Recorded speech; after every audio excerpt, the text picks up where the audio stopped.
المنتخب الوطني المغربي أسود الأطلسي هذه المرة في الجولة الأولى بمواجهة إيران برسم ألعاب التضامن الإسلامي للفوتسال التي تقام حاليا بالرياض. إخواني الكرام، أخواتي الكريمات، أهلا وسهلا ومرحبا بكم معنا من جديد في حصة موجز أخبار الكرة الوطنية والإفريقية، هذه المرة مع كرة القدم للفوتسال داخل القاعات ألعاب التضامن الإسلامي وفي دورتها الجديدة بالرياض لهذه السنة.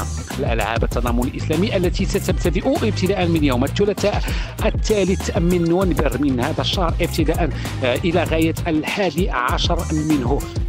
تم اختيار من اللجنة المنظمة 8 منتخبات قسموا إلى مجموعتين. المجموعة الأولى تضم كل من السعودية وليبيا أوزباكستان وأذربيجان.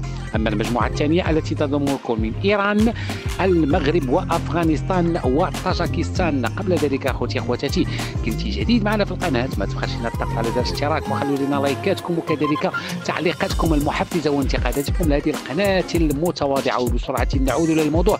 إذن المنتخب الوطني المغربي سيواجه في الجولة الأولى من ألعاب التضامن الإسلامي بالرياض سيواجه إيران. كل هذا سنعاينه في أمسية يوم 4 نوفمبر ابتداء من الساعة 11 صباحا بتوقيت المملكة المغربية الشريفة.